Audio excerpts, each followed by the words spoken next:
Hello everyone, welcome to Mr. Keswan. நான் உங்க AK. இன்னைக்கு நம்ம எந்த டாபிக் பத்தி பார்க்க போறோம் அப்படினு பாத்தீங்கன்னா கேரளாவுல பிரம்மாண்டமா அமைக்கப்பட்ட ஒரு சிலையை பத்தி தான் இந்த வீடியோல பார்க்க போறோம். இந்த சிலை பறவை சிலை. இந்த வீடியோவை ஃபுல்லா ஸ்கிப் பண்ணாம பாருங்க. உங்களுக்கு இன்ட்ரஸ்டிங்கான பல விஷயங்கள் இந்த வீடியோல இருந்து கிடைக்கலாம். இந்த சிலைக்கு ஜடாயு சிலை அப்படின்னு சொல்லிட்டு பேரும் வச்சிருக்காங்க. அத பத்தி தான் இந்த வீடியோல ஃபுல்லா பார்க்க போறோம். வீடியோவை ஸ்கிப் பண்ணாம பாருங்க. வீடியோக்குள்ள போயிடலாம். Come on. Here we go.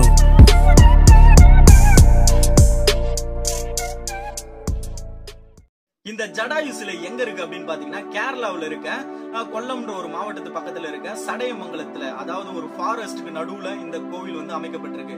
கோவில்னு சொல்ல முடியாது, ஒரு பறவை சிலை இது அமைக்கப்பட்டிருக்கு. ஜடாயு அப்படின்ற ஒரு பறவையை பத்தி ராமாயணம் படிச்ச எல்லாருக்குமே தெரிஞ்சிருக்கும். ராமாயணம் படிக்காதவங்களுக்கு இந்த கதையை நான் ஷார்ட்டா சொல்றேன். ஜடாயு அந்த பாட்டை மட்டும் சொல்றேன், புரிஞ்சுக்க ட்ரை பண்ணுங்க.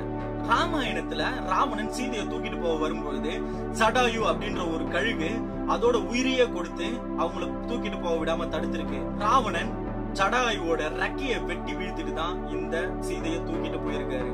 இதனாலதான் இந்த ஜடாயு அப்படின்ற ஒரு பறவை ராமாயணத்துல மிக பிரபலமா பேசப்பட்டுச்சு. இவ்வளவு பிரம்மாண்டமான ஒரு ஜடாயு சிலையை பத்தி ஃபுல் டீடைலா பார்ப்போம். இந்த ஜடாயு சிலை தான் உலகத்திலே மிகப்பெரிய சிலை பறவைகளுக்காக அமைக்கப்பட்டதுல அப்படின்னு சொல்லிட்டு சொல்லப்படுது. சிலையோட உயரம் பாத்தீங்கன்னா 61 மீட்டர் நீளமும் 46 மீட்டர் அகலமும் 21 மீட்டர் உயரமும் கொண்டு பிரம்மாண்டமா அமைக்கப்பட்ட ஒரு ராட்சத சிலை போலதான் இருக்குது. மட்டும் இல்லாம இந்த ஜடாயு சிலை வந்து கட்டப்பட்ட நிலப்பரப்பளவு எவ்வளவு தெரியுமா? 1400 மீட்டர். 1400 மீட்டர்னா பாத்துங்க, கிட்டத்தட்ட 15,000 ஸ்கொயர் ஃபீட் அந்த இடத்துல ஃபுல்லா கவர் பண்ணி இந்த ஜடாயு சிலையை அமைச்சிருக்காங்க.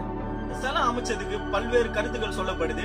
இந்த சிலை பெண்களோட பாதுகாப்புக்காக அமைக்கப்பட்டது அப்படின்னும், இந்த சிலை இருந்ததுன்னா பெண்கள் வந்து பத்திரமாக இருப்பாங்க அப்படின்னு சொல்லிட்டு சொல்லப்படுது. போல சிலை அமைச்சா மட்டும் பெண்கள் பாதுகாப்பா இருந்துருவாங்களா அப்படின்னு கேட்டீங்கன்னா கண்டிப்பா கிடையாது. இதுவும் ஒரு மூட நம்பிக்கை தான். எல்லாரும் சொல்றாங்கன்றதுக்காக தான் நான் சொல்லிட்டு இருக்கேன். தண்டனைகள் கடுமையாக்கப்பட்டதுன்னா மட்டும்தான் மக்கள் திருத்தப்படுவாங்க. மக்கள் திருத்தப்பட்டா மட்டும்தான் பெண்கள் பாதுகாப்பா இருக்க முடியும். உங்களுக்கு என்ன தோணுது? இந்த சிலை அமைக்கப்பட்டதுனால பெண்கள் பாதுகாப்பா இருந்துருவாங்கன்னு நினைக்கிறீங்களா? உங்களோட கருத்தை கமெண்ட் பாக்ஸ்ல தெரிவிங்க, ஓகேவா? இல்ல யாரு கட்டினதுன்னு பாத்தீங்கன்னா பிரபல டிசைனர் அப்படின்னு சொல்லிட்டு மூவி எல்லாம் பயங்கரமா டிசைன் பண்ற ராஜு வஞ்சல் அப்படின்றவர் தான் இந்த கோவிலை பிரம்மாண்டமா கட்டியிருக்காரு. கோவிலோட பட்ஜெட் எவ்வளவு தெரியுமா? கிட்டத்தட்ட 100 கோடி அப்படின்னு சொல்லப்படுது. 100 கோடியில இந்த கோவில் கட்டப்பட்டிருக்கு. அது மட்டும் இல்லாம இந்த ஜடாயு சிலையோட கண்ணுல இருக்க லென்ஸ் வழியாவே இருக்க இயற்கை அழகை மொத்தமா பார்த்து ரசிக்க முடியும் அப்படின்னு சொல்லப்படுது. அவ்வளவு அழகா இந்த சிலையை அமைச்சிருக்காங்க. அப்ப பாத்தீங்களா, பிரம்மாண்டமான ஒரு சிலை பிரம்மாண்டமான இடத்துல அமைக்கப்பட்டிருக்கு. எல்லாருக்குமே டைம் கிடைச்சா அந்த சிலையை ஒரு வாட்டி போய் பார்த்துட்டு வாங்க. எனக்கும் டைம் கிடைச்சா நானும் ஒரு வாட்டி போய் பாக்குறேன். ஏன்னா இவ்வளவு இன்ட்ரெஸ்டிங்கான சிலை, பயங்கரமான அழகா இருக்கு பாக்குறதுக்கு. இந்த சிலையை பார்க்கணும்னு நினைச்சீங்கன்னா கேரளா போனீங்கன்னா போய் பார்த்துட்டு வாங்க. நானும் பார்க்க ட்ரை பண்றேன். இந்த வீடியோ உங்களுக்கு பிடிச்சதுன்னா மிஸ்டர் கேஸ்வர் சேனலை லைக் பண்ணுங்க, ஷேர் பண்ணுங்க, அண்ட் சப்ஸ்கிரைப் பட்டனை அமைக்கி விட்டு பெல் பட்டனை கொஞ்சம் தட்டி விட்டுருங்க, ஓகேவா? பீஜமுடு டான் டான் டான் டான் அமுக டுமுக அமால் டுமா அமுக டுமுக அமால் டுமா